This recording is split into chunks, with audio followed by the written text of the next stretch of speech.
Hello বন্ধুরা, আপনারা সবাই কেমন আছেন? আজকে একটা ধর্মীয় জায়গায় চলে এসেছি। দেখেন, জায়গাটা আসলে অনেক সুন্দর। তেমনি সুন্দর জায়গাটার মন্দিরটা।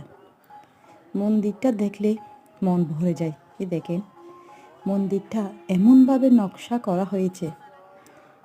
এই ময়ূরগুলো দেখেন, কি সুন্দর লাগতেছে ময়ূরগুলো দেখে। নীল রং আর সবুজ রং দিয়ে ময়ূরগুলোকে নকশা করা হয়েছে। তারপর দেখেন উপরে একটা ওম আছে, এটা দেখতে এমন সুন্দর লাগতেছে। আসলে মন্দিরে গেলে মন পবিত্র হয়, সেই জন্য মন্দিরও সেরকম। দেখেন, পুরো চারদিক জুড়ে, পুরো মন্দিরের চারপাশে সব দিকে নকশা করা হয়েছে। চার দেওয়ালে, বাম পাশ ডান পাশ, পূব পশ্চিম সব দেওয়ালে নকশা। খুব সুন্দর লাগছে মন্দিরে গিয়ে।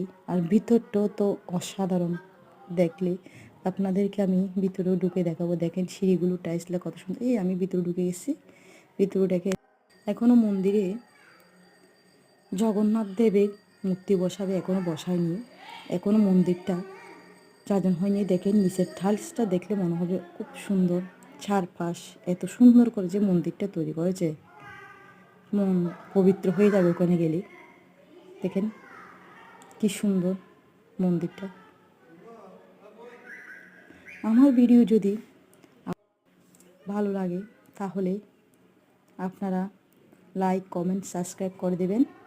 আমার ভিডিও দেখতে ভালো লাগলে আপনারা অবশ্যই লাইক কমেন্ট সাবস্ক্রাইব করে দেবেন। দেখেন, আর আরও নতুন নতুন ভিডিও নিয়ে আসবো আপনাদের জন্য।